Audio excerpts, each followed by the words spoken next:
What's good, people? What's good? How's everybody doing out there today? So I don't know if y'all could hear that music or not. Man, I had some technical difficulties, but we here, we live, and I just like I promised you guys and promised Santee, because I know Santee, just like she said, she has been waiting on this. She has been waiting on a smoke session. What's going on, Santee? Joe Morgan, Miss Brian Bridges, everybody that's in here with me now. Smitty Longway. What's going on with you guys? How y'all doing? So I got somebody in that I'm gonna bring on with me, C Cam. Let me go ahead and bring him on now. You ready, C Cam? All right, let me bring C Cam on now. What's going on, baby? Hey man, what's good, man? How you been? I'm good, bro. I'm good. So I wanted to have a smoke session, but I see that you ain't smoking on nothing because you on lockdown. You know what I'm saying? Nah, I got something. Oh, okay. That's what's that's why I got it. Okay. If nobody knows, for YouTube Live, man, you have to wait at least 5 minutes before you light up something. That's why I have the 5-minute countdown now, because I like to light up my cigar and all that stuff and start smoking it before. And as long as it's within, they usually don't demonetize, but sometimes they do. So I didn't light up yet because I was gonna wait that 6 minutes. Right. Well, that's why I put that countdown marker in, because I want to wait that cool down time. So gotcha. So today I wanted to have a live session, man, live smoke session. I was trying to get some more guys that I know on Instagram that really are big in the cigars and stuff like that. It was a last minute kind of thing, so they couldn't get in. But I think next Monday I'm gonna do another one, man. Okay. And I'm gonna have some guys in that's like very, very knowledgeable. Now, my knowledge when it comes to cigars ain't all that great. You know what I'm saying? Like I know about them, but I ain't no big cigar head. I ain't into cigars like that. I know what I like. You know, I've thought about a few of them and stuff like that. I know you've done a lot of research on cigars recently because you just recently got into smoking and stuff like that. So that's what I really want to do, man. Bring some people on that know about smoking. I'm gonna drop the invite link, and it's invite for people that is actually smoking cigars. Now, don't come in if you ain't got no cigar in your hand. Nah, god dang it. Shoot. So this is a smoke session. That's what it is, a smoke session. All right. So CCAN, let me ask you, man. When did you get started in cigars? October 2020. Oh yeah. So can you hear me? You said what? October 2020? Yeah. Yeah, so that's when I first got started in cigars. October 2020. Damn, you just got started. Oh yeah. What made you get started? Well, it was like a little gun community on IG. We just started smoking cigars together, and we just started get into it. I always had, the gas station cigars, like the blacks and the other trash that's out there. So I started with that. Straight up trash. All right. So when you first started, I know you was telling me about that flathead you smoked. Yeah, had you almost in the corner. I almost pulled it back out. I was like, nah. Right. Nah, not tonight. Right. I can handle it now. So what would you say is one of your favorite cigars? Shoot, like I was texting you the other day. At first it was a Cuatro Cinco by Joya de Nicaragua. Right. I'm a big Sun-Grown fan. So right now it's like I just had that LFD 19. Well, I think I sent you the picture of it. Yeah, you sent me. Yeah, the Roomba. I just had that one. That's the one we got the Black Lines luxury, right? Yep. Is that one? Yeah. Okay. Yeah. No, I haven't smoked mine yet, but brown sugar. That's all I'm gonna say. It tastes like brown sugar. Really? I'm gonna try it, man. I'm gonna try it. You know, LFD is my favorite company. Yeah. Hands down. Like I love that. LFD Chisel is my favorite cigar. You know what I'm saying? Right now I'm smoking on the Plasencia, which I love this Plasencia. I haven't had one of these in a while, but I'm smoking on the Plasencia right now. What are you smoking on? I got a JFR Junior. It came in a sampler pack with the Omagog and other stuff that I bought. From Black. Okay. It's okay so far. Right. All right. So Del Rey says you gotta have a glass of whiskey with those cigars. So my thing about it is, like, a lot of people say that drinking liquor with cigars is the way to go, and I don't feel that way, man. I drink water. I don't feel that. Water. What are you, some vegan or something? No, I want to taste all the flavors in the cigar. They're like the best way to taste the flavors is some water, or like but like after I get the best. Go ahead. No, I said after that, it's like after I get the flavors of the cigar, then I get some Jack, or get some Weller 12 or something like that. Right. I do coffee, man. Coffee is the only thing that really resets your palate when it comes to drinking. And I got that from I used to frequent a cigar lounge a lot, and it was Cuban owned. And that was his thing, was if you can come in there with a bottle of liquor, but if you come in with a bottle of liquor, he just looked at you like you didn't know what you was doing. He said espresso is the best thing to have in cigars because it's the only thing that really resets your palate to taste all those flavors in the cigar. You know what I'm saying? So that's what I started doing, is drinking that. And I like a bottle, I like a glass of whiskey or a bourbon or something like that every now and again. But majority of the time, I got coffee, bro. I gotta have coffee. I'm gonna try coffee, but usually if I haven't had a cigar, I'll drink some water. But if I had a cigar, like a Baccarat, I blew a Baccarat or something, I throw in some liquor with that. Right. So Urban says, I thought you said LSD. Nah, bro. Yeah, I am the law. I can't I can't do LSD, bro. I can't do that. Sean, the cigar guy. Now, Sean, the cigar guy, is the cigar guy too, man. If you want to come in, Sean, I'm gonna drop that link here in just a minute. Come on in here and chop it up with us about these cigars. LFD is awesome. They do a great job. Last 2 reviews were LFD. Okay, so the bad thing about LFD, now LFD fell into the they're not like the older, but they're not the newer cigar companies either. But back in 2018, I think like 3 of their cigars were voted best cigars. And 2019 and 2020, they couldn't fulfill all the orders. So it was hard to find an LFD. It's getting a little bit easier now to find an LFD now. Yeah. But before, it was just so hard to find an LFD, man. So especially that indigenous bull, that's how you said it? That's hard to find too. Oh, yeah. Oh, yeah, man. Oh, yeah. Well, see, the one I like, Santee says, what is LFD? LFD is La Flor Dominicana is the name of the cigar company. It's called La Flor Dominicana. It's a Dominican cigar out of, it's not Punta Cana, but it's, where's the factory at? Because I visited the factory. It's in Dominican Republic, but it's not Punta Cana. It's, I can't remember exactly where the factory is, but it's out of Dominican Republic.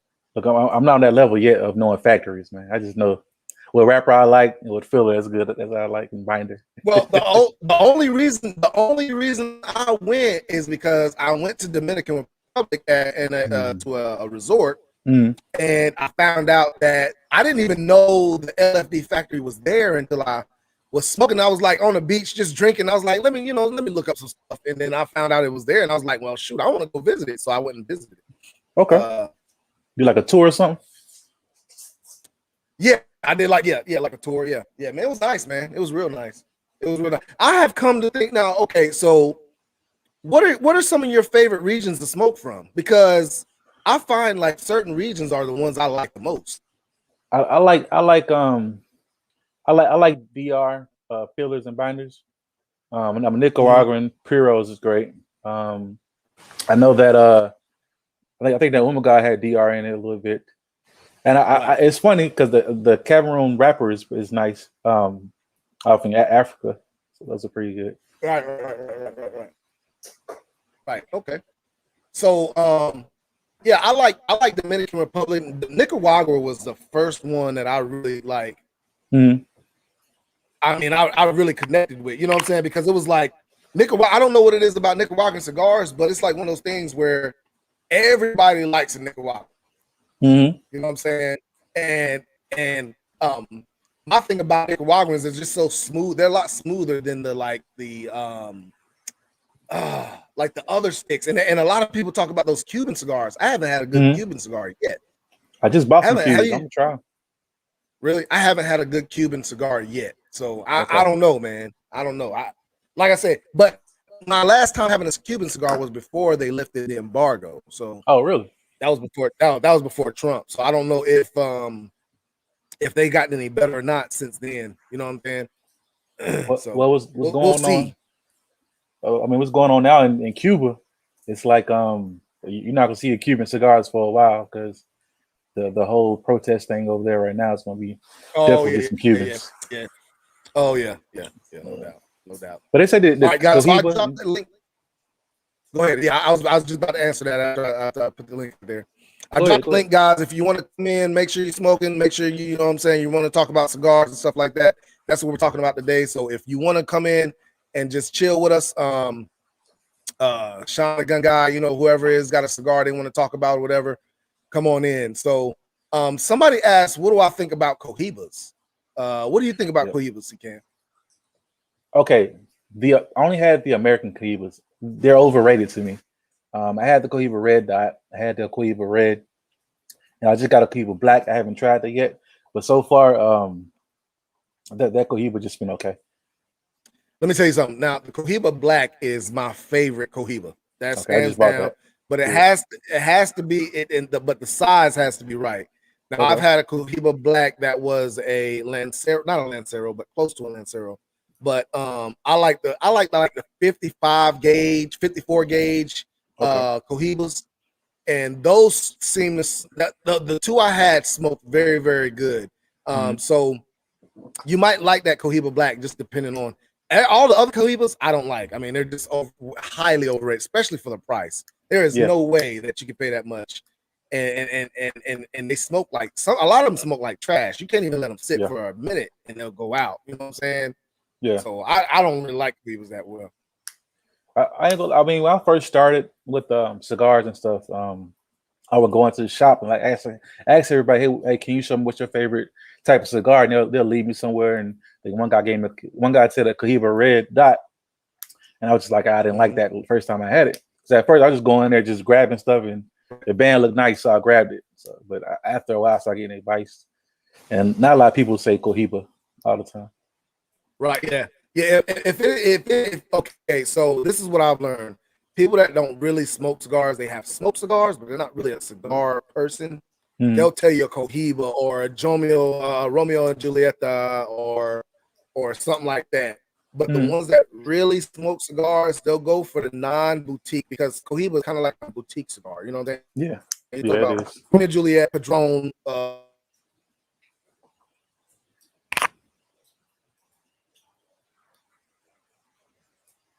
My internet is.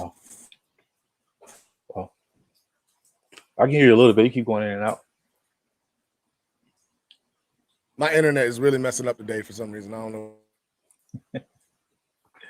Is YouTube trying to say you can't smoke cigars?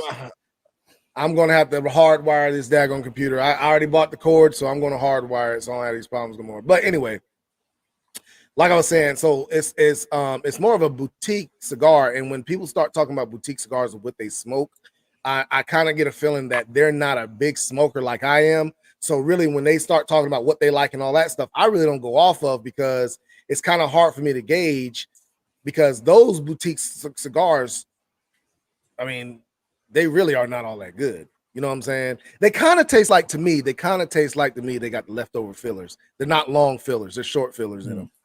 That's what it kind of tastes like in those cigars sometimes. I ain't gonna lie, I am a Padron fan. I love Padron. I'm a big Padron fan. Davidoff, I have a few Davidoffs I like. I'm going to try to lay out. Yeah, but it's just so expensive. They're just Padron and Davidoff are so expensive, and you can just find something that smokes just as good and tastes just as good for a lot cheaper. That's my whole thing about it. Like, that's true. Get the bang for your buck. You're talking about one Padron for $15. I can get 3 of the ones I like that taste just like a Padron for, that's just like the Cohiba Black. Okay, so the Cohiba Black, in the same exact factory that Cohiba Black is made is the Partagas Black, I think it is. Oh, I like that. It's the same exact leaf. Exact leaf. Yeah, the same exact leaf, same exact factory. So you're not getting that much difference. Now, it is a different smoke. And I don't understand why, but it is a different smoke, but it's made in the same factory. Okay. So Santee asked, let me see what Santee asked. He asked the question of, are you supposed to smoke smoke certain cigars for certain occasion? Is it okay to smoke really fat ones when a baby is born? What about a wedding, or is it for the hot tub only? All right, so no, listen. A cigar head, I call them cigar heads. I don't call them cigar nerds. I call them cigar head. A cigar head is going to smoke any cigar he wants at any time he wants. There's no special occasion. It's just, you want to smoke a cigar. You know what I'm saying? Like me, I smoke a cigar whenever. It's not a special occasion. I don't really like. I will smoke a cigar in the hot tub, but it would be one of my cheap ones that I don't care about getting messed up because of the wet, the water from the hot tub. I don't want to get a good cigar messed up. So if I smoke cigar in a hot tub, it's going to be a cheap one. I don't care about getting messed up. Other than that, I smoke whenever I want to. Cam's on like a little schedule. See, he been made into a little bitch by his wife, so he can't smoke in the house when he wants to. So he's on like a little he's on like a little schedule. He can only smoke when she say he can. See. I tell my wife I smoke once a week, but sometimes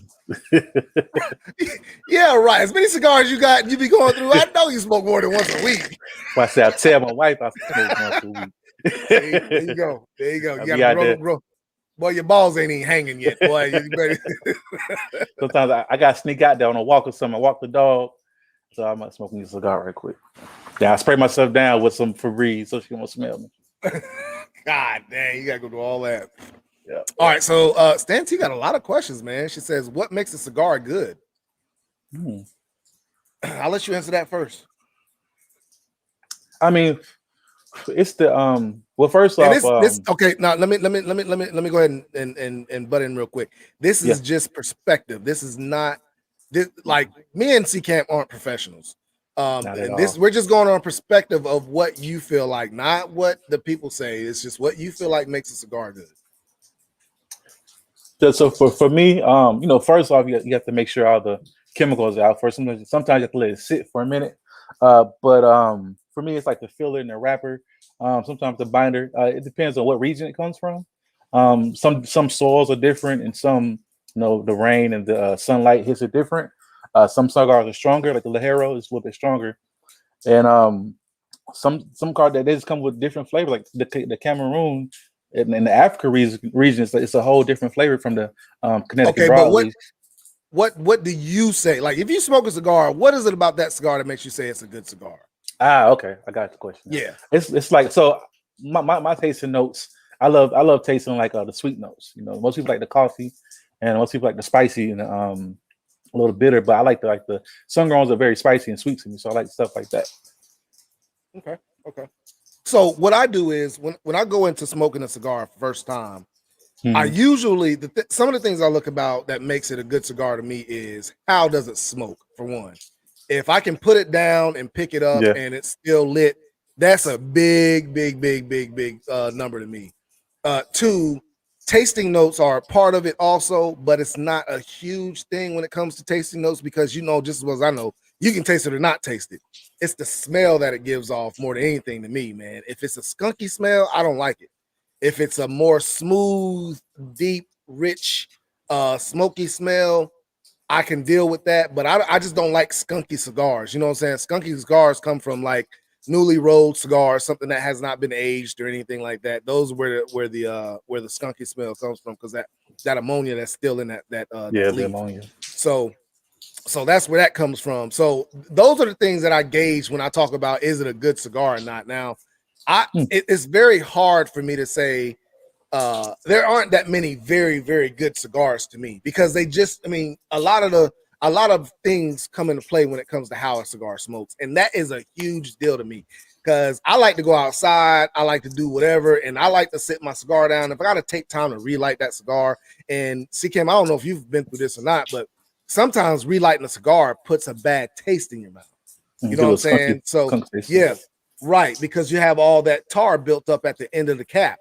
So once you're relighting it, you're relighting that tar, and all that taste gets in your mouth, man. I've had to throw away a lot of cigars because I've had to relight them because they just weren't good after I relit them. So that's a huge thing for me, is how good they smoke and how well they stay lit. Well, one thing they told me, I watched a lot of stuff. They was like, keep the tar from your cigar. You gotta purge it. Do you purge your cigar? Like, yeah. That's what they say to do, but I still get a little tar. Yeah, man. But see, the thing is, there is no foolproof way of doing it. Even if you do purge, you're still gonna get tar at the end of it. Yeah. Some people like to hot box their cigars. You know what I'm saying? Like make them real hot and just keep on. That's what gets a lot of tar in it. What really keeps the tar out of your cigar is not smoking it too fast. That's really what keeps the tar out of it. So that's why I go off of how well it smokes, because if I take my time smoking a cigar, but every time I'm in between puffs, I got to relight it, it ain't no good. You know what I'm saying? But if I got to keep on puffing on it, by the time I get to the end of it, it's going to be so nasty, I'm not going to want the rest of it. You feel what I'm saying? So that's what I go off. That's why it's a big thing for me when it comes to the smoke. Like this Placencia smokes excellent. Like it, it stays lit. That Cohiba Black smokes real good too. Okay. Is that the 6 stuff right there? Yeah. From Black Line Luxury. That's all I buy. Okay, yeah, those are good. So is that the reason why you didn't like my Baccarats? Because it didn't stay lit for you? Man, them Baccarats is fucking cheap cigars, bro. Like they cheap gas station cigars, man. That's how See, I didn't know at the time. No doubt. I know. I mean, I was. I mean, I was just getting on. You know what I'm saying? Just trying to give you a, But I still smoke them, cut grass. The Baccarats are classified to me. They're kind of like a golf course cigar. On a golf course, you ain't gonna have nothing unless you're just trying to show off. You ain't gonna have nothing too expensive because you're swinging. You're just doing whatever in a golf course, and you don't ever smoke a whole cigar on the golf course. You know what I'm saying? Not that I know of any. I don't play golf, but from what I've been told, so that's one of the things right there, man. Yeah. So I mean, I use cigars like that, and a cheap cigar for me. I don't even know what probably a Christoph or something like that is probably a cheap one, like that I would use like I use a Baccarat, because you're talking about Baccarats are like what, $3.50 a piece. Christoph's right. I got it for free, remember? See, yeah, I can tell. You get what you pay for. I could tell. But that was JR cigar spot. And JR's is a good company. I love JR cigars, man. I love JR cigars, but they give out them Baccarats like it ain't nothing. And it's because a lot of people buy them. A lot of people buy those cheap cigars because they just want to say they smoking cigars. They don't really know exactly what they're getting into. You know what I'm saying? So it's one of those things, man. I like the cheap cigars. I do like them. They have their place. I like the very expensive cigars too. This cigar right here, if you go to a cigar lounge, this cigar right here is a $23 cigar at a cigar lounge. You know what I'm saying? Now, I bought a box of 10, and it was right under $200 that I paid for it. But this box, one of these alone is like $23. So, Matt Moore, what's going on? Hey, Rescue, man, I see your question, but we're not talking about guns tonight. We're talking about cigars tonight, man. So, that's my first hobby right there. Oh yeah, well, that's what it is too with me. But ARs and cigars is my channel. You know what I'm saying? So we gotta have some love for the cigars on here too. You know what I'm saying? Okay, so Santee says, what the heck is purging? Purging is when you just blow the smoke out of the cigar. Instead of sucking it in, you blow it out, and you purge all the old smoke through it. Exactly. Smitty says, where's the best place to cut a cigar? Well, I can give you an easy tip. I got the perfect cut right here. So it cuts perfect every time. I can't see that jump. There you go. So and also the V cut. I like it. It's my favorite next to the V cut. It cuts perfect every time, as well as the name says. I like. Nice, and I do have a video on this on how to cut a cigar. But the top. Right, you just want to cut above the top cap line. That's what you want to do. Make sure you cut above, because when I'm out and I'm smoking, I usually cut my cigars with a knife. You know what I'm saying? I just go around it with a knife and cut the cap off, and it smokes great. I love the way it smokes with that. Here I use the V cut because the V cut is just it's just so much more convenient, and you can never go wrong with a V cut. V cut's gonna cut it right every time. You know what I'm saying? That's how a perfect cut is. Right. I don't even think about it. But see, when that perfect cut goes dull, what you gonna do then? I don't know. I'll buy another one, but get another one. Get another one. Somebody said put WD-40 in it, and it'll go for longer. So I don't know. WD-40. That's what the Brian from Cigarception said. WD-40 on the blade? Yeah, he said it'll cut just as good as it came out the first time. Because it says it's not really dull. It's like you just gotta horn it out. I don't know. I haven't got that far yet. Okay, well you go ahead, WD.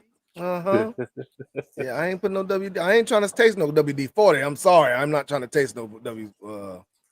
Santee says I don't smoke, but I do drink. Oh, we can tell. We can tell, Santee. We love you. We can tell. Matt Moore, what's going on, man? So I think Santee gonna come on a live drunk one time. The funniest live in the world.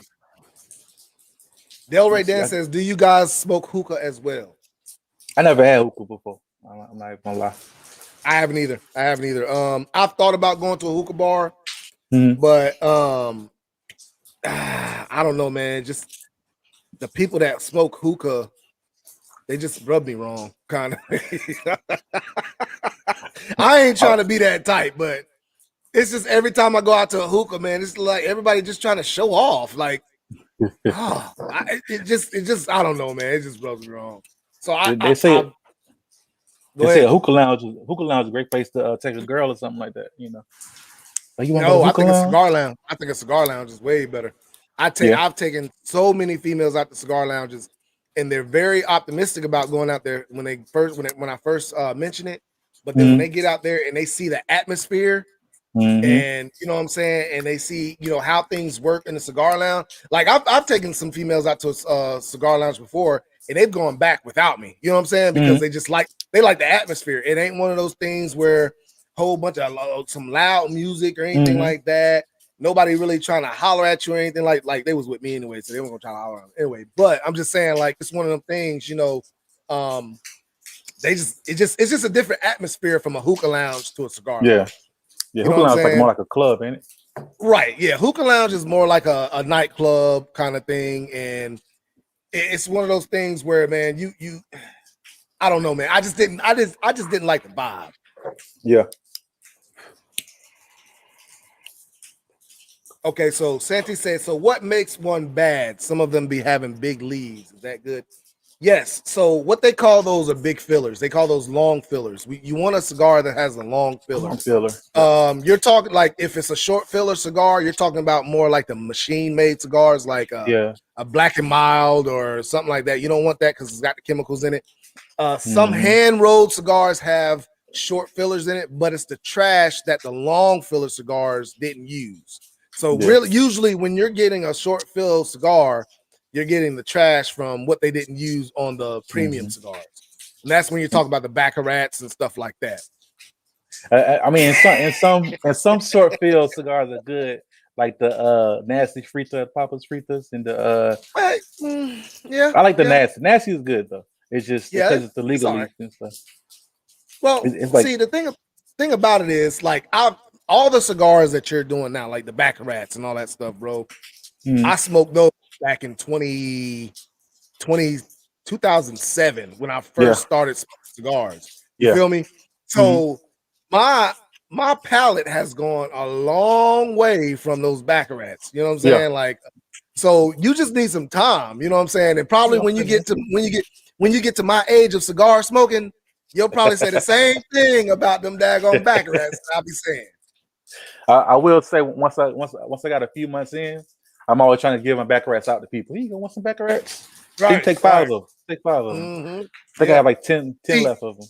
That's what I used to do. I used to buy real cheap cigars for when the boys came over and they wanted to smoke a cigar because I was smoking. So they ain't no real cigar smokers. I'm gonna give them the cheap $1.50 cigar. You know what I'm saying? And let them choke on that a little bit, and then they won't want no more when they come back because it sucks. You know what I'm saying? That's what I used to do. I just bought some factory smokes and try those out. See if they get line cutting cigars. Right. So Delray says different pills for different nights. I don't know, man. Every time I've been to a hookah lounge, it's been like the nightclub feel for me. I don't know. But Delray on a different level. You know what I'm saying? He got money for VIP and all that stuff. So he might be. Hey man, VIP is the way to go though. Man, that's shoot. I ain't got the money for all that. So the funny thing about cigar lounges is you see them old dudes in there with them big old cigars, and you be like, they don't know what they're doing over there, man. It's like a 770 or something. It's puffing on it. It's canoeing. But some people like that though. You know what I'm saying? Like your boy R. Kelly, he a freak, but your boy R. Kelly love him. Yeah, man, he love them big cigars, man. It ain't the first time. Like he smoked cigars for a long time. So he know about cigars, but just like everybody has their different feel. Michael Jordan loves Lanceros. Yeah. Steve Harvey. Right. No, it's not a Partagas. Is it a Partagas? It is a Partagas. That is with a L, something like that. Right. That is right. Yeah, it is. Steve Harvey, I think he likes the my favorite size. What is the the 54 gauge? I can't think of it. I can't think of the name of the size, but he likes it too. The Gordo? Steve Harvey. The Toro? Not the Toro, not the Gordo. It's the Robusto. Oh, Robusto. I think Steve Harvey likes Robusto. So I mean, it's just different what you like. You know what I'm saying? I have seen myself in the last year, man. I've been going towards 60 gauges, man. 60 gauges smoke a lot better for me than any Really? other gauge. Oh yeah. I smoke some Lanceros and all that stuff, but 60s have been smoking real good for me. I'm a Toro type of guy. I like them. I like the 6x56. I like those a lot. Those are good. Yeah, but that's about the size that I like too. You know, Steve Harvey was like, he was on that Versus with Earth, Wind and Fire that everybody hated, and he was like, he said cigars should taste like smoke. I was like, nah, man, he got flavors in there too, man. Is that what Steve Harvey said? Yeah, he said it just tastes like smoke. I was like, nah. Well, you know, people smoke cigars for different occasions. They were like, some people smoke cigars for relaxation, and some people smoke cigars just get the flavors. Yep. See, that's what I started out. I started out smoking cigars for the aromatherapy because I love the way cigars smell. You know what I'm saying? So I would smoke cigars just for that. But now, like, I have really gotten into trying to see what the different tastes are and all that stuff, which is not a big deal. You don't have to get all the tasting notes and all that stuff. Yeah, you don't. I do retrohale just to try to get, you know what I'm saying? I don't know how to retrohale. I try every time. I just got smoke in my mouth, trying to come out on my nose. So. How you getting the taste then if you don't retrohale? I can taste it, man. I can taste it. It's not hard. Okay, so Santee says, any bad cigar stories? I tried to smoke cigars, but got sick as a dog about 3 times before I stopped. Okay, so Santee, C-Cam got a good story. Go ahead, C-Cam. All right, so I first started smoking cigars. There was this big old not LSD, but the one he was talking about, the CAO Flathead. It's like a 660 cigar, and it's very strong. So the key of not getting sick with cigars is make sure you eat something. Make sure you eat.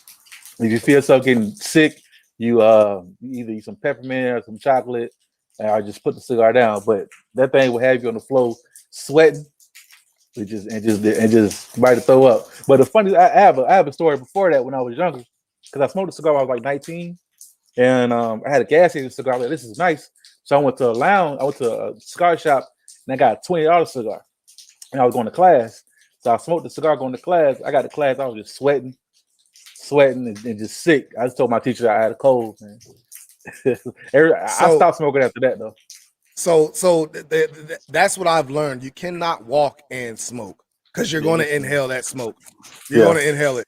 So I don't do no kind of exercise or nothing like that when I'm smoking cigars or anything like that either, man. I might cut the grass or something like that, but I don't do none of the other stuff. Now, I don't have a very, very bad cigar story because I've never inhaled cigars. I've just only smoked them. But there have been times where I've gotten lightheaded from smoking a cigar too fast and trying to get it done because I don't have a lot of time. You know what I'm saying? Just trying to get it done, trying to enjoy it and get it done. And then all of a sudden you stand up. Yeah, you try to stand up and it's like, oh, good God, what the hell? You're like, I'm going to be Maurice fine. Evans, what's going on, baby? All right. Let me see. I don't like to spell. But I mean, once you learn how to smoke a cigar, you don't get sick anymore. You good. Right. Matt Moore, I am going to answer some I will answer some gun questions. Just let me get some more because we're about done on this cigar discussion, man. I ain't too much you can say about cigars. You know what I'm saying? So we're gonna get on the guns. Yeah, we're gonna get on the guns, but just let me answer a few more of these cigar questions. So when it comes down to it, where do you actually usually smoke a cigar? I mean, to save money, I smoke at home under my deck. I have a little space, like a little lounge area under my deck. I really smoke in there. Sometimes my car. Is that rain I'm hearing up there? Yeah, you are. Good. Yeah, that's why I'm not outside. It sounds like it's daggone. Good gracious! It just stopped raining here. So, did you get your humidor and everything set up like we was talking about? I got like 5 now. 5 humidors. I got a wooden humidor and like about 1, 2, 3, 4, 5, like 6. Hold on, let me turn on the mood lighting real quick. Hold on one second. Now I ain't balling like you with those humidors right there. Those expensive humidors.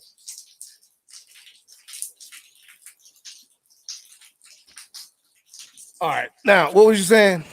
I said I ain't balling like you with those expensive humidors. I was like, I ain't paying that much. Bro, them humidors are not expensive, bro. You got 5 of them.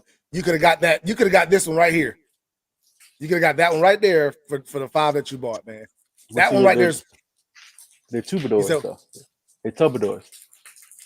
So it's like little Rubbermaid stuff. Oh, okay. Still, man, I only paid what $199, I think it was, or $299 for it. Not that bad. No, it's not that expensive at all. Now it ain't no new. It ain't no New Air. A New Air is expensive. Yeah, this is the off name brand. You know, I shop in the clearance section. You know what I'm saying? So that's the off name brand. I said I might pick one up, but the cigars kept piling up, and I was like, I can't buy these wooden humidors. Like 150 a wooden humidor, and they only hold like 20. Right. So I bought the Tubadors. They work perfectly. Like what I tell people is, man, you need at least one 40 count travel humidor, man. Those come in those come in handy.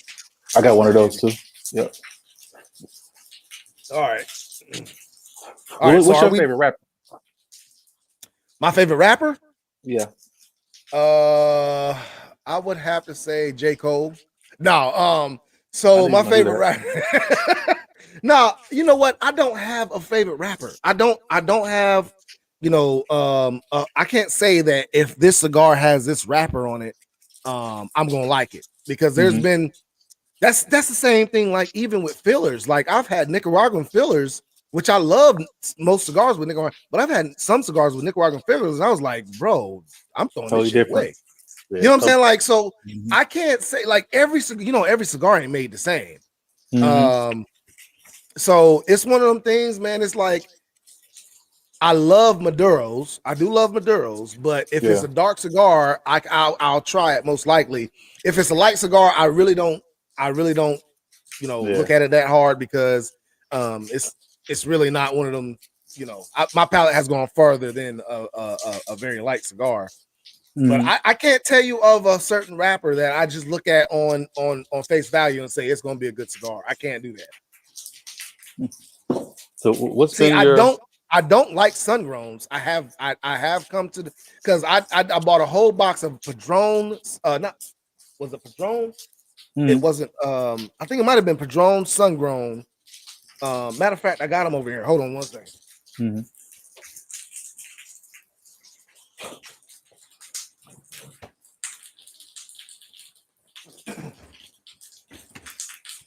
Yeah, it's these Padrone sun-growns right here. I cannot stand these damn cigars, bro. Oh, Perdomo? Perdomo. I'm sorry. These right here, I treat these like Baccarats.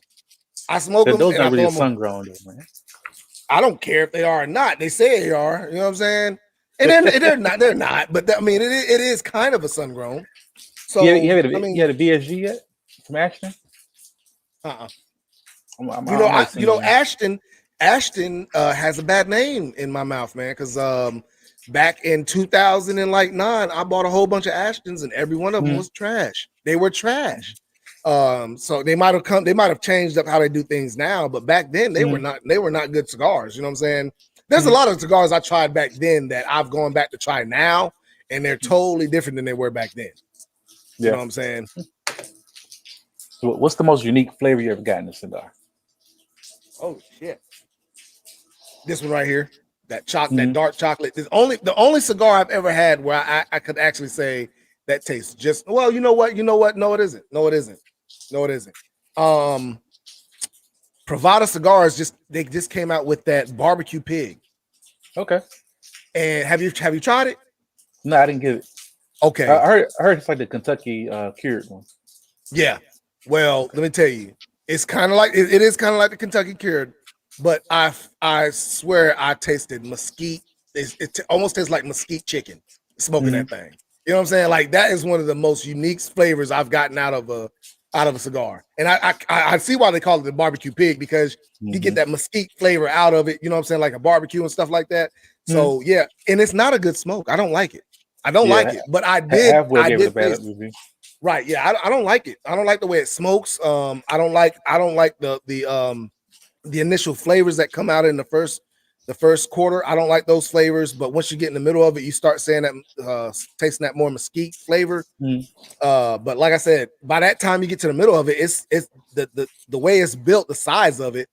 you can't really smoke it because it's more of a pig. You know what I'm saying? So yeah, right, that's true. right. But see, like the most unique flavor I ever got was like roasted marshmallow. I got it from like a Nat Sherman cigar. It was like an Epoca, something like that. Mm-hmm. I got like roasted marshmallows. Like I like that flavor. And I got a little bit from the Henry Clay. The Henry Clay had that too, a little bit. I haven't had a Henry Clay in a long time, bro. I haven't had a Henry Clay in a long time. Man, it's been a while since I had a Henry Clay. See, nope, I haven't had that either in a while. I've never had that. Period. Yeah, Warhawk's supposed to be better. I might send you one. Okay. All right, I still got shit I got to send you, bro. I still haven't sent you, so if you don't send it, that's fine because I haven't sent you anything I was supposed to send you. So I was supposed to send you that daggone Humi pack and all that stuff, man. So I still got it. I just haven't been. Every time I go to send it, I forget it.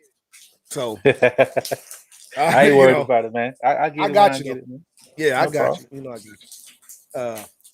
All right, so I think that's gonna be it on the cigars, man. Let's move over to guns. You said your first gun. You said your first gun was a better version of the 1911. What's that 1911 called? It's trash Kimber nowadays. The Kimber. Oh. The new. I'm saying okay. You said the old Kimbers were better. I was like, all right. I bet that makes sense. But the new ones are trash. The new ones are not trash. The new ones are just not as good of quality as they were before. Yeah. Okay. They're not trash though. They are still good shooting guns. I have a Kimber. It jams on me. I just wouldn't. What kind of Kimber you got? I ain't gonna tell you, man. It's a solo. Oh, so you gonna buy the cheapest thing out there and then talk about it? Man, that thing was $650. I almost threw that thing at the Target, man. There you go. See, you buy the cheapest thing out there. You know what I'm saying? Like the TLR one that I have was $1,200 when I got it. I would not pay for TLR one $1,200 today. I'd pay probably $800 for it today. You know what I'm saying? Just because the quality control is not there like it used to be. That's the Springfield, right? Oh, that's TRP, I'm sure. What? Springfield's TRP, right? No. I'm talking about the Kimber. I know you're talking about the Kimber. I was thinking about the Springfield. Oh, okay, yeah. But the Kimber is, Kimbers are not bad guns. I just had a partner bought one for $750, man. It was, I'm pretty sure it's brand new. And he hasn't had a problem with it. He had trigger work done to it and all that stuff, man. So yeah, I wouldn't say a Kimber is bad. They're just not as good as they used to be. Yeah, but you can say the same thing about Colt too, though. You know what I'm saying? Colt ain't as good as they used to be either. It's not. I do want that. I do want that. I think my friend had that Delta Elite and like the red triangle on the side fell off. Mm-hmm. Like, I'll be mad that happened. Right. Hell yeah. Hey, Matt Moore, go ahead with your question, man. What's your question about red dots? I need to get into red dots. Says y'all gotta try the Attic Broadley Filthy Hooligan. Okay, I saw that at my cigar shop. It's like a Candela wrapper mixed up with the I like Habano, so I think it was a Habano wrapper as well.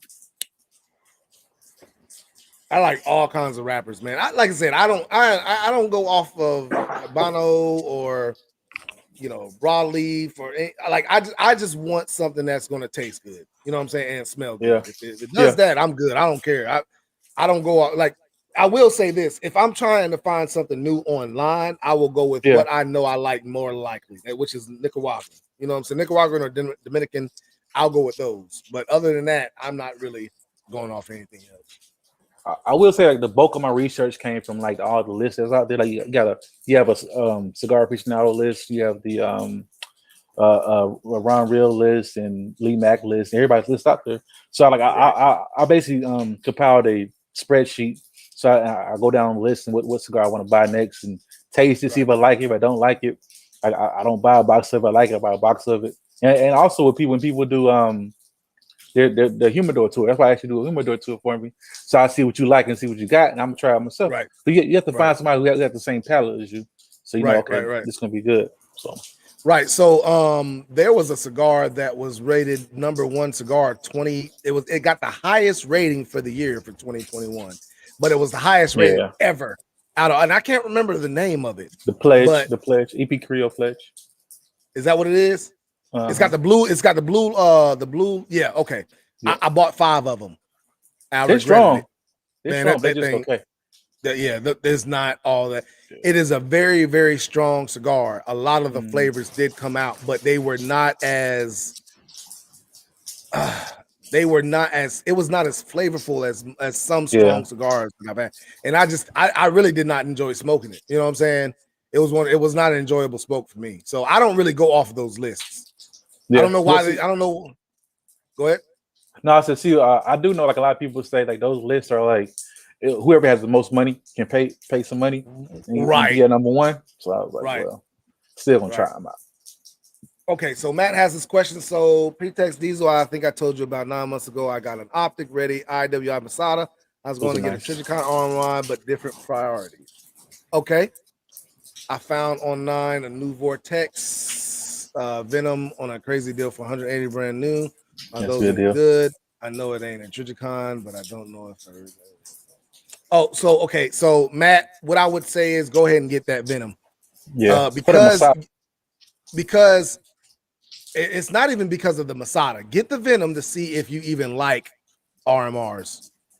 Because it's so cheap. You know what I'm saying? Get that Venom. You can run that Venom, see if you like it, and then you can always upgrade, but it's hard to downgrade. You know what I'm saying? You buy that $500 Trijicon and then you don't like it and you go to try to sell it, you ain't gonna make no money out of it. You know what I'm saying? It's only gonna lose value. So get that Venom. That's what I would do is I would get the Venom, train with it, see how you like it, things of that sort, and then upgrade from there. Now, the IWI Masada is a very good gun. I wouldn't say anything. You put anything on there, man. You know what I'm saying? So I might get one of those too. Right, me too. It's on my list. It's low on my list, but it's on my list. Because I mean, you got a lot of guns that are just like all of them are kind of like the same. Like you get these strike. It's getting to that point. Man. Yeah, man. I mean, everybody's trying to go. I mean, and y'all know I ain't no Glock boy or anything like that, but a lot of these guns are made after what the Glock is. You know what I'm saying? And a lot of them resemble the Glock a lot. So a lot of these guns are about the same, man. You can't go wrong with these striker fire guns. They're all good. You know what I'm saying? Just keep them clean. Hey man, 47. What's going on, man? So I will. So how you feel about hammer fire? I had a trainer, right? He said he sold all his hammer fired pistols. I was like, wow, I like hammer fired. I don't know. He was like the consistency of a striker fire compared to a hammer fire. It's not there for him. I was like, well, you can train for that. So it's like that's not bad. What do you mean the consistency? He don't know how to shoot. I don't know. He's just like, I mean, he was in the army. He's just like, he likes the striker fire way better. Hammer fires are just made more reliable. Yeah. Well, I mean, it's just the build of a hammer fire pistol is just more reliable than a striker fire pistol. It's just what it is. I mean, you know, hammer fire has been around so long. Yeah. But then he's like, worry about if debris gets into the hammer. I was like, well. That's not a thing. Like that's not a thing. Like he's worried. Like that's one of them ones worried about, like, you know, an asteroid hitting Earth. You know what I'm saying? Like that's not a thing. You know what I'm saying? Like I was like, I'm keeping my USP. I don't care. Yeah. You better. I mean, these hammer fires been around for so long, and they're still running. You know what I'm saying? Like, you have yet to find a striker fire running as long as a hammer fire. You know why? Because striker fires ain't been out as long. Hammer fires are still running. You know what I'm saying? So you will never find a striker fire that will run as long as a hammer fire because they just haven't been around as long. That's just what it is. And the funny thing about striker fires is like people love Glock. Glock, I see a Glock as like an AK. It's very loosely. The tolerance are loose. The dirt get on it, it's still run. But like a Glock is like a lunchbox. It's very cheap to make. You know, I live in Georgia where Glock is up the street. If you buy a used Glock, you can send it to them and they'll put all new parts in it because it don't cost them that much to do that. Right. So my thing about it is, you know, really when it comes down to it, there are so many different moving parts when it comes to a hammer fire. Yes, but those moving parts, I mean, like 1911s, bro, they have been proven from time to time. You ain't gonna say 1-2 wars. Right, man. Like you can't find nothing that reliable. Any day I would choose a Hammer Fire over a Striker Fire any day. Any day. So Daryl B says, what's your thoughts about Romeo and Juliet cigars? Go ahead, C Cam. I'll let you answer that first. So the Romeo and Juliet cigars are very nutty and woody, right? So they're good for it. There are some good ones out there, like the I had one. It's called the Romeo and Juliet Reserva. Those are good. Reserva Reals is just okay. The original one, it's good for the yard cigar. I had a few of them. They were just okay. Because JR cigars blow those out there, and every sampler pack they have, they just throw them out there. The AJ Fernandez one was pretty decent. I like that one from Romeo and Juliet. Anything AJ Fernandez does is a good cigar, bro. I'm sorry, it's a killer. And then I haven't had this one yet, but everybody's telling me how great it is. It's the Blue Label one. It's like the Romeo and Juliet Nicaragua. It ain't all that great. It ain't all that good. The Blue, okay. Well, good. I'll probably buy it then. I mean, you can buy it for your own. You know what I'm saying? But I had one about 2 months ago, and I haven't thought twice about getting another one. Yeah. Okay. You know what I'm saying? So I mean, that one alone then. My thoughts about Romeo and Julieta is that they are a boutique cigar. They're for the new cigar beginners to get into cigars who are the person that just wants to show off because people know about Romeo and Julieta. For the price of what you're paying for a Romeo and Julieta, you can find something way better and cheaper. Is what I'm thinking, because you have so many different Romeo and Julietas out there that it take let's say out of the 10 Romeo and Julietas you pick, you might find one that's a good one. Yeah, you know what I'm saying. So go ahead. No, I had a good one. It was the Romeo and Julieta Veronica. I've had a good one too, but I've smoked maybe 15, 20 Romeo and Julieta. You know what I'm saying? So right, it's only one or two of them out of those 20 that I could say were good cigars. So that's what I'm saying. It's like Romeo and Julieta is there for a reason. You know what I'm saying? Just like Padron. There's only one Padron I like, but there's 8 or 9 different ones out there. You know what I'm saying? So I like 26. I do too, but that's what I'm saying. Like that's probably like the only one I like. Well, that I've smoked anyway. I haven't smoked all the Padrones, but yeah, it's like one of those things. It's a company to where if you can find a company that makes cigars and majority of them are good, like to me, LFD. Every different cigar they've come out with, the Airbender, the Chisel, the every cigar that they come out with, I have enjoyed. You know what I'm saying? So that's why I like LFD so much, because I can truly go to LFD website, order anything, and know I'm going to like it. Romeo and Julieta, it's not like that with them. You know what I'm saying? And then you're paying so much more for it. That's true. That's really true. I just had a chapter. So I remember I told you when I first started smoking cigars, I had the LFD chapter 1. I didn't like it, so I bought it again. It was a great cigar. I was like, I need to buy a box of these. So is the Capo 2, the Capo 2? That was called the chapter 2, but it's called Capo 2. Is that one good? Right. The red label? Yeah. Chapter 2 is good too. Those are the ones I like too. I bought 10 of the chapter 1s, but I think the distributor I got them from was they didn't keep them right because they didn't smoke right. So I've been holding on to them for a couple months trying to get them back right and see where they come out. See, I also have to learn. Say it again. I want to see how they smoke after I let them sit for a little while. That's it. And that's the lesson I had to learn. I have a smoke shop up the street from me, and I was buying cigars for them. I had to learn that smoke shops are not the best place to buy cigars from because they don't keep the humidor up. So I bought some cigars that was kind of stale. So now I know it's like when you buy a cigar from somewhere like that, just to let it sit in your humidor for like a little few months, and they'll come out. It'll be fine. That's mainly why I have started. Anytime I go to a smoke shop, I'm going to buy at least one cigar. But I always take my own because I don't want to smoke what I get from there.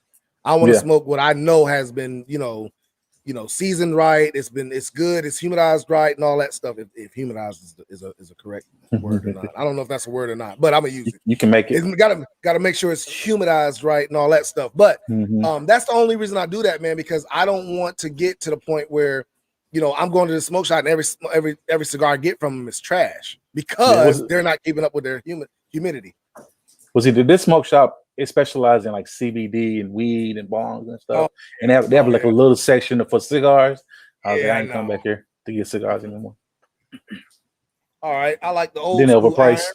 skill set, so I'm not in a hurry. I hear you, Joe Morgan. You've been saying that the whole time. You're not in a hurry, man. But once you do it, I swear, bro. Just remember this when I say once you shoot them red dots, you're gonna love them. I'm telling you, you're gonna. And see, I asked you about them red dots too because I haven't started shooting them on pistols yet.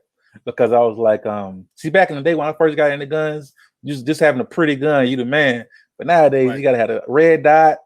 Right. I mean, I don't even let nobody see my gun, so I don't care what I got on it. I don't, you know what I'm saying? How long you been in guns? Since like 2013, I think. Oh, okay. Yeah. Like my grandfather died. He gave me all his guns. I ain't know nothing about it. Shot him. Fell in love. Right. I tell people it's a curse when you get guns because when you go to the range, you either go two ways. You can just have one gun in your life and train with that one, or shoot that one gun and buy 30 of them. And just like I can't choose. Okay, so Matt says so when I've shot my friend's red dot on a pistol, I had a real hard time finding a red dot when I present from a low ready. What am I doing wrong? Train. You got to train with it, bro. You should not become okay when you first get that red dot. You should not be coming from a low ready. And this is what I tell a lot of people. Shoot rapid fire that red dot when you first get it. Don't come from a holster. Just rapid fire that red dot so you'll know how to find that red dot. And then you can start training from low ready and then from a holster and stuff like that. But when you first start out, you should not be coming from low ready and trying to, because there is a curve in training when it comes to a red dot and not having a red dot on your gun, man. It's a huge difference. So yeah, I hear that a lot when people say when you first start a red dot. It was like if you get your draw right, if you present right, that red dot gonna fall in. They're gonna fall right when you need where your eyes are. And it's totally different from irons. And that's what I'm saying. It's totally different from using your irons. A lot of people think if you just line up your irons, the red dot will show up. No, not all circumstances. So once you get down the fact that how to draw it and present it, then I'm telling you, bro, it's a life changer, man. You know what? And I will say this: she's not here tonight. I don't see her in here tonight. But 32 Icon, I harped on her for a good 4 or 5 months before she got her red dot. And now what do you see? Now, and she will tell you this. I told her for a good 4 or 5 months before she bought her red dot. She is going to love it. She's not going to put one down. And now you see that's all she carries on her guns now is red dots. Once you train with it, bro. It's train with it. Because like once you think about it, it's like when you have your irons, your eyes, you're not really focused on 3 things, but 3 things you have to line up. You have the front sight, 2 things. Your front sight and the back sight. But a red dot is just one thing. That red dot. That's it. Right. All right, guys. I got the link up there to the chat. If you want to come in and smoke with us and chop it up for a little bit, you can, man. So just come on in. All right. The second problem I have had before shooting my buddy's pistol with a red dot. When I did find the red dot, it jumped around all over like a crack. I got a 6.0 dot and heard a bigger dot helps that. Well, a 6 MOA dot does help. That's the bigger dot, but I usually like to go with the 3.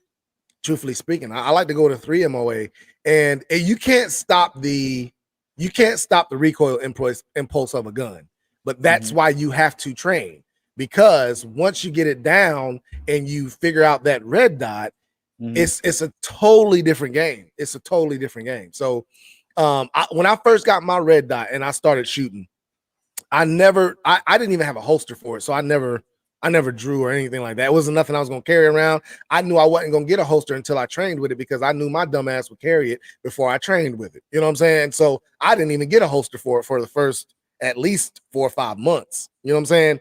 But after I started training with the red dot and I got that down, man, like I said, bro, if I could carry a red dot on duty, I would do it. I would do it. And there are some departments going to it, but I'm telling you, it's just another tool on your gun that helps you. Now, I would never say replace your iron sights with a red dot. If you have a gun that deletes that rear sight, and you need to get a red dot that has those notches so you can co-witness with that front sight, like a Romeo or a Hollow Sun or something like that.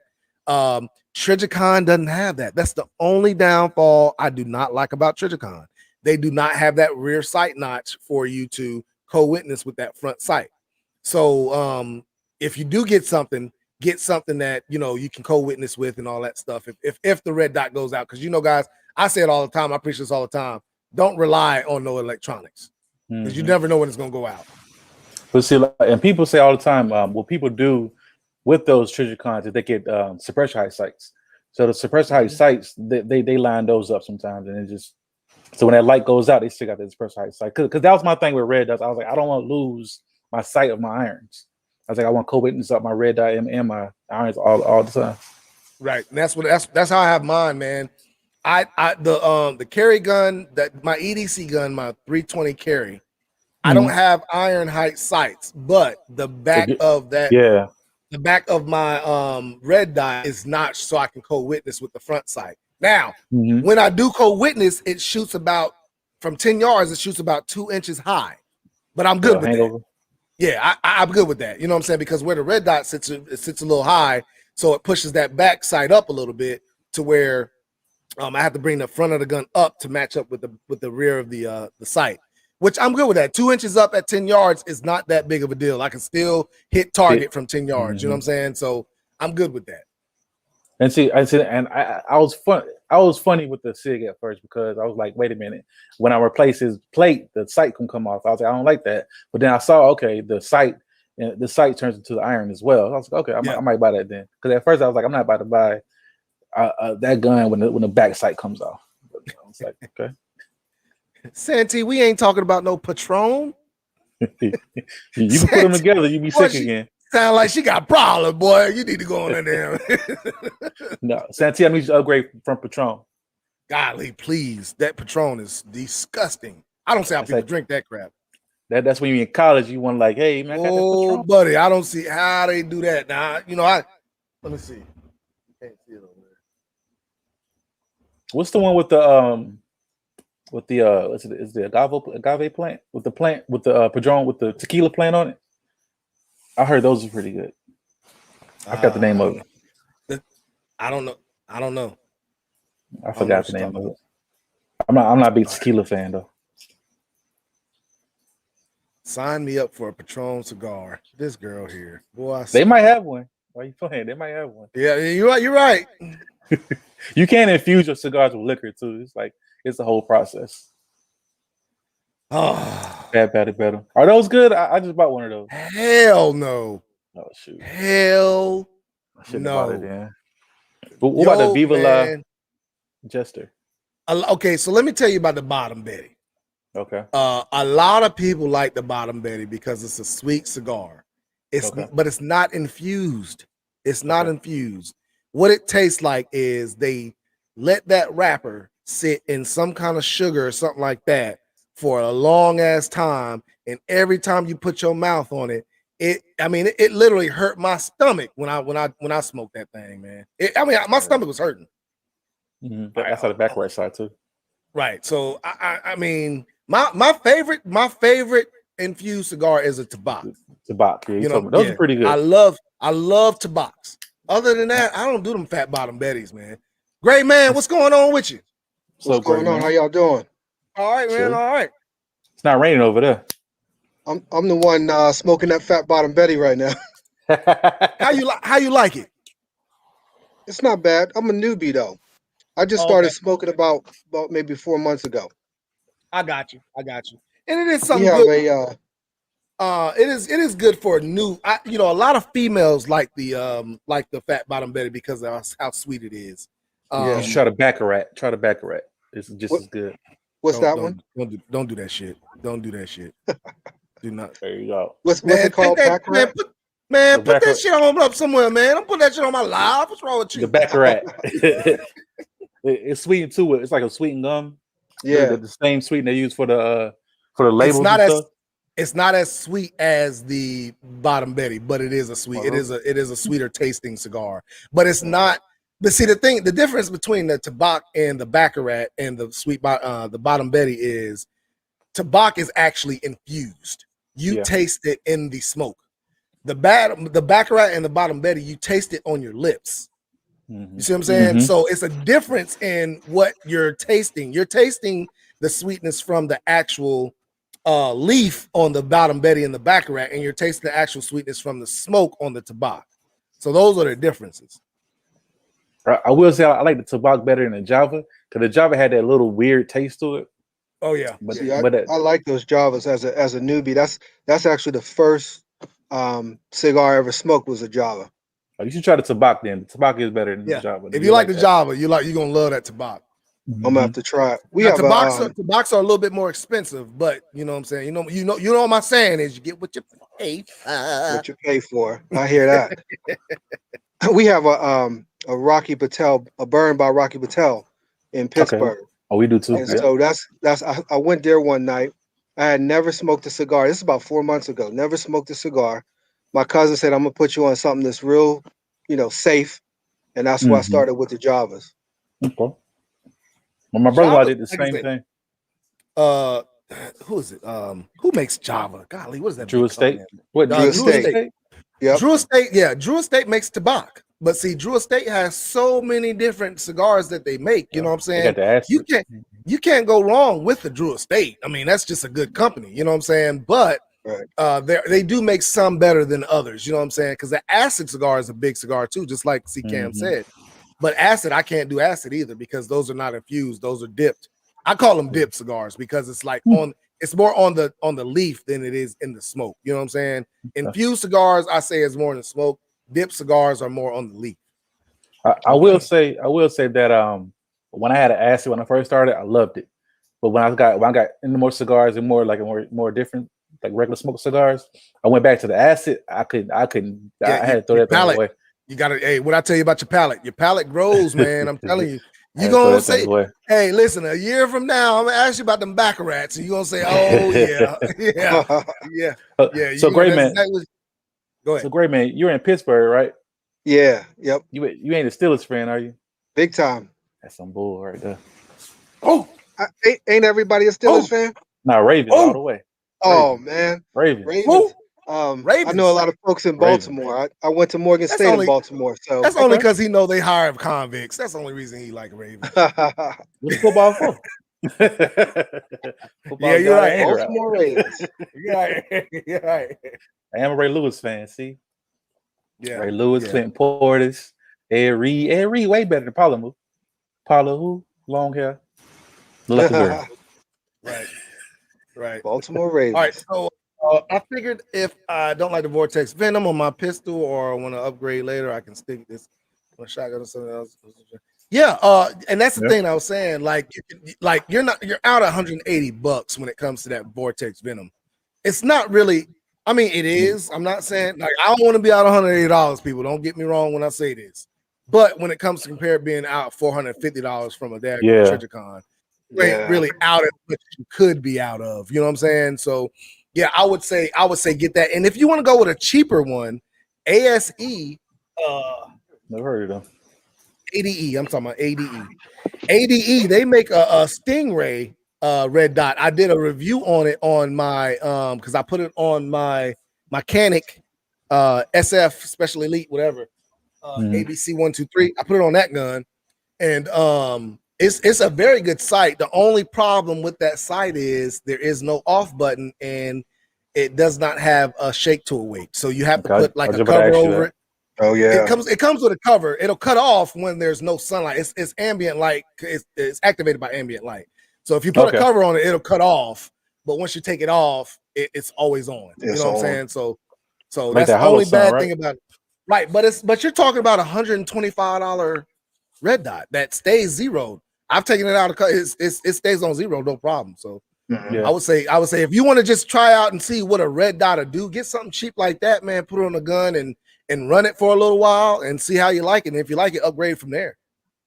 You know what I'm saying? I just put a Swamp Fox Sentinel on my Canik TP9, and I'm still trying it out. So far, so good. But it was about $250. See, one thing I don't like about the Swamp Fox is you have to put the battery in from the bottom.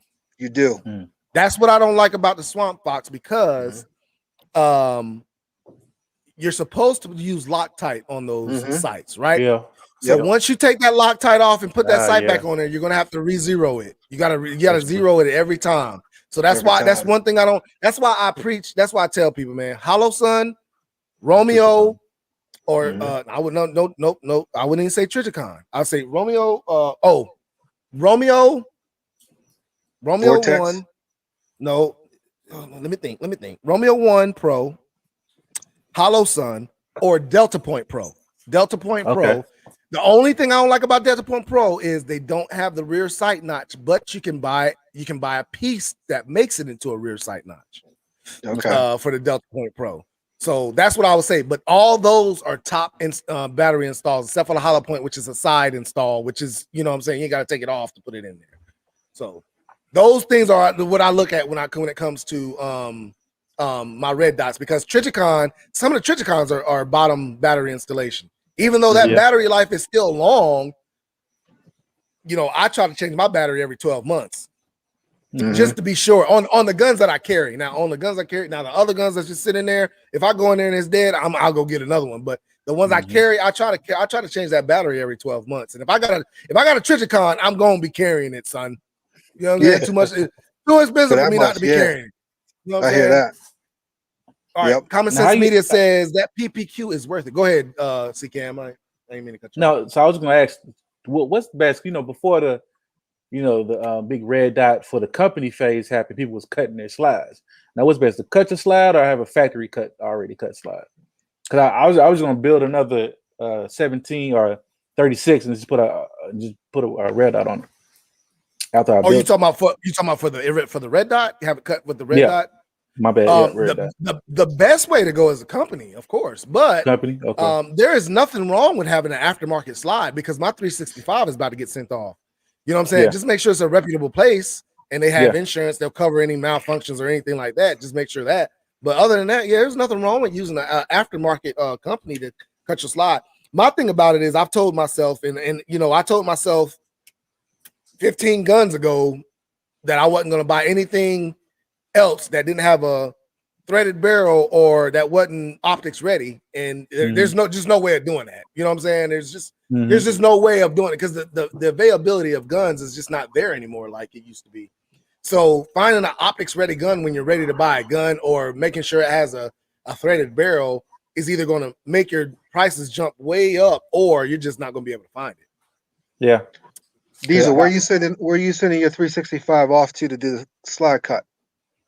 There's a place in North Carolina, Monroe, North Carolina. I don't know the name of it right offhand, but there's a place in Monroe, North Carolina. I'm gonna just take it down there personally, and I'm gonna see if I can make a whole little video on it, because you know, if it's a good spot, I'll have y'all send it to. You know what I'm saying? Like, which I will say this: a couple of guys I work with have sent theirs off, and that's why I'm going, because he does phenomenal work. Like, he does very good work, and it's not breaking the bank. Like, he'll do a slide cut. He'll do a red dot slide cut, and he'll vent my slide. He'll put some cuts into my slide. All that for like $225. That's not bad. What I'm saying? That ain't bad at all. Yeah. So I mean, and he doesn't even delete the rear sight. Okay.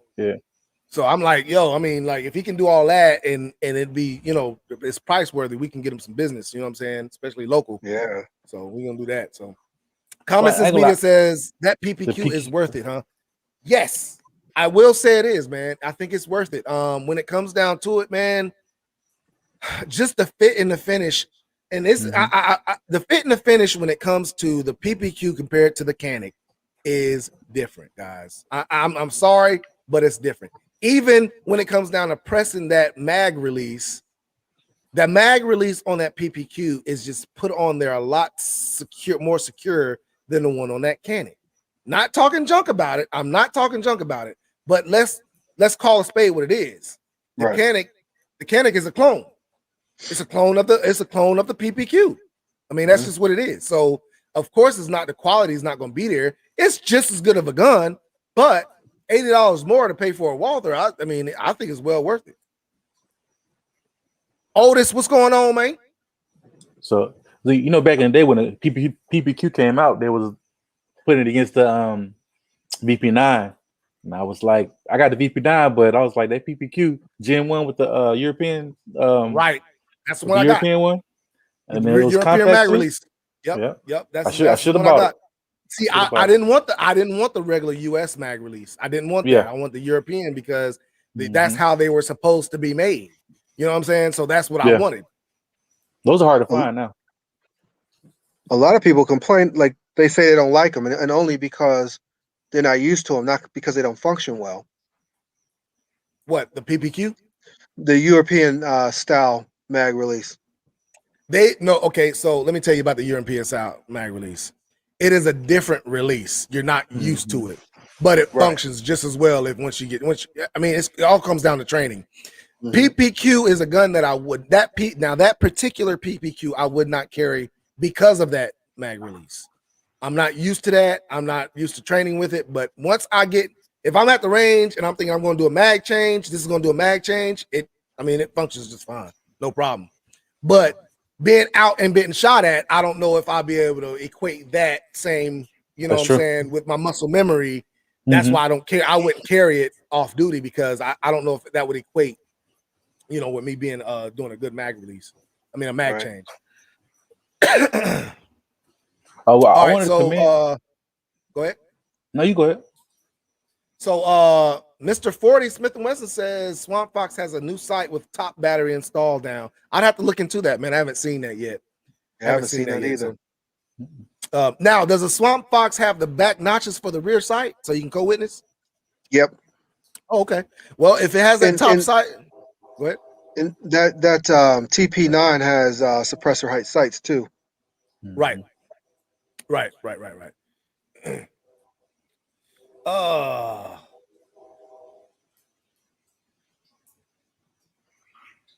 Oh yeah, hey Diesel.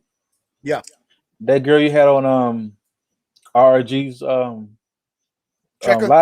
Yeah. I was like, I definitely agree with her because I took so many girls to the range.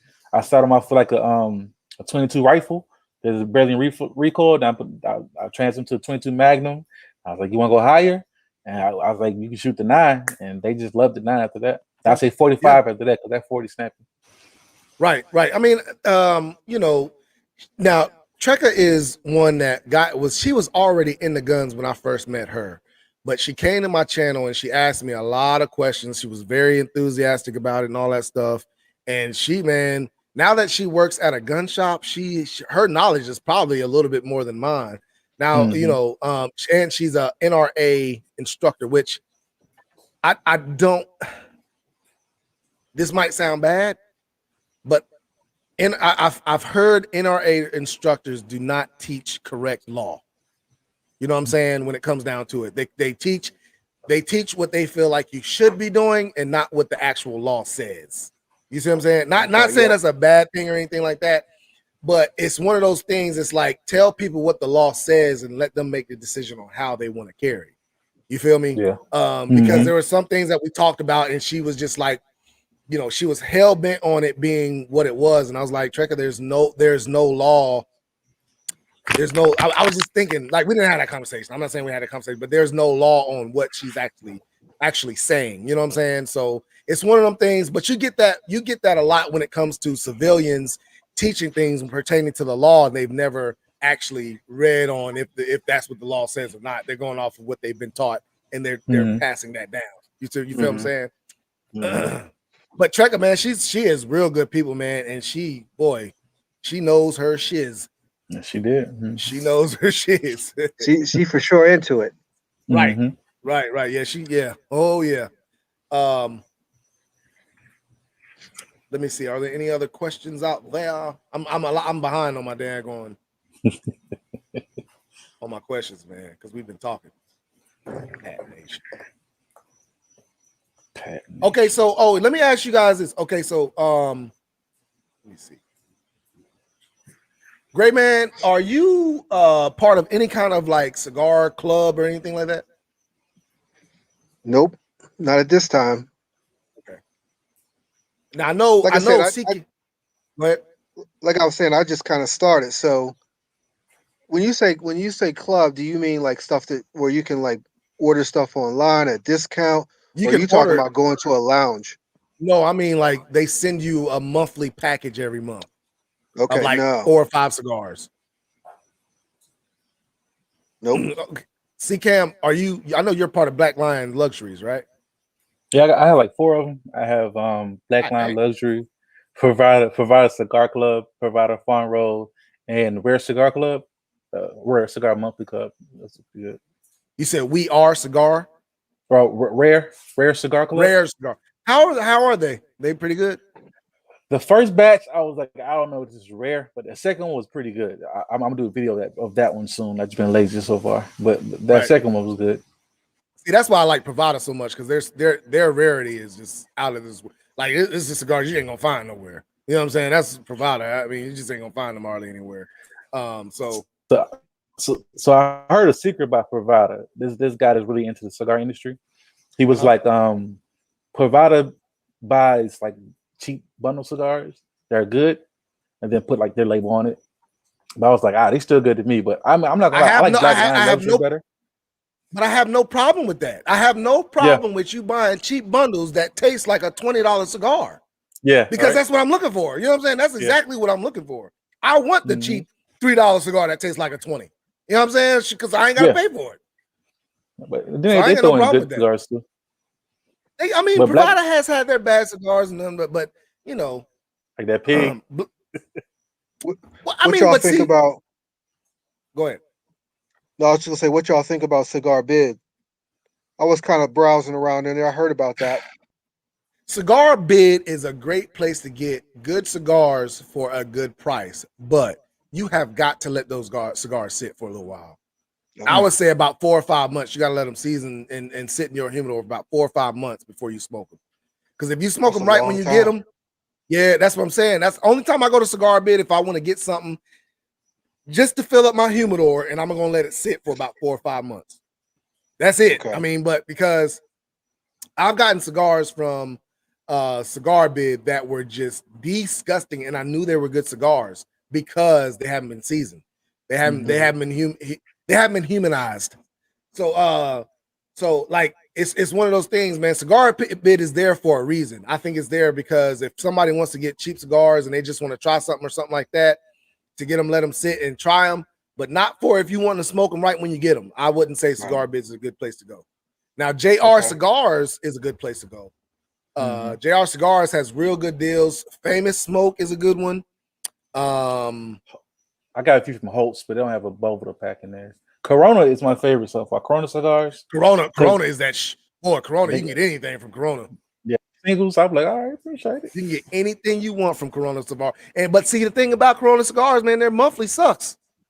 Yeah, I don't mess with the monthly. I just get their monthly cigar club sucks, man. And Black Lion Luxuries has kind of, they're good, but man, it's like here recently I was like what y'all sending me? Oh yeah, that last one for June. The last 2 or 3. I was like, what is this? I was like, I don't know what this is. So tell me how that works. You pay like a monthly subscription, and then you get so many cigars. Yeah, so like Privada, you pay. So Privada has a club that I don't think theirs is open, so I'm not gonna go. Let's go to Black Lion Luxuries. Black Lion Luxuries will send you 5 cigars for $35 a month? It's 4, but they throw in a 5th one sometimes. Okay, so it's 4 cigars for like $35 a month, right under $10 a stick. Most of the time, you're going to get 2 sticks that's about $12 to $13, and the other ones are going to be right in the price range of the $8, $9 price range. So you're getting your money's worth. You're getting your money's worth, no doubt. And they just send it to you. They take it out every month, and they just send it to you, and you have 5 cigars every month. It's a good way to taste cigars you've never had before and see what's good when it comes to ordering online or something like that. You know what I'm saying? Usually the cigars that they send you are ones that you can get off the website. So they just send you random cigars to try. It's not like you picking those 4 cigars. They just send you random. Okay. Yeah. They send random cigars of the month. They send the same ones to everybody, and you just, if you like it, you go ahead and order it. If not, you'll know that you don't like it. And people, that's why people have a problem with Privada, because you can't rebuy it. That's one thing. That's one thing I don't like. That's one thing I hate about Privada, but that is also one thing I love about Privada, because I can say I smoked it and you didn't. You know what I'm saying? So, so that's one of the things I really, really like about Privada is the fact that, they're sending me cigars. Nobody can say. There's a lot of people that can't say they smoked it. You know what I'm saying? So I kind of like that. You know what I'm saying? Like that Elmo cigar. Woo! Yeah, That cookie. I just got that one. That I Cookie got all 3 Monster of those. cigar. Yeah. Oh God! I'm talking about the blue Cookie Monster cigar. The blue Yeah, one. I got that one. I got all 3 of them. Like once that Boy. Big Bird came out, I bought like the rest of them. Yeah. Okay. Good. Because you are going to enjoy those. Like, you know what I'm saying? A lot of people can't say that they did. It's like that. Another thing I like about Florida, man, they're bringing it back to the brick and mortars. You know what I'm saying? With the LCA drops. LCA. You know, they those LCA's been good too, man. That Hornet that they just came out with, it is a strong cigar. They call it a Hornet because it's got a sting to it, and it does. But it's a good cigar, man. It's a real good cigar. So, like I said, you might like he might like the farm roll though. You think the farm roll's still open? What's it called? Yeah, farm rolled cigar. Farm roll. They send 4 cigars, unlabeled cigars, to you straight from the farm that you get, and it's like 20. It's only like $20-something a month. Yeah, very, very good sticks, bro. These are sticks that you would find in a boutique lounge or something like that. And now some of them are trash. Some of them are trash. Yeah. I will say some of them are trash. Last club was trash. Yeah. I don't know, man. That last lot, there was one in there. There was one Robusto in there that I like. But you know, you're getting 4 cigars for $20, man. You know what I'm saying? Just to try out. You know, that's a good deal. So yeah, I would say either the Farm Road or Black Line Luxuries. I would go with if I was you. Yeah. You know, just so you can get your palate right, because your palate is not really acquainted with cigar smoking yet. So to get your palate right, you know. Right. But I am like a few months behind, so I'll probably say the April box was okay. Right. So I'm a few months behind. They sit in my humidor for a while. So y'all schooling me, so I'm learning. So I appreciate it. Let me see with Matt Morris. Matt Morris saying, Texas passed constitutional carry at the state fair. They check for weapons unless you say you got a LTC.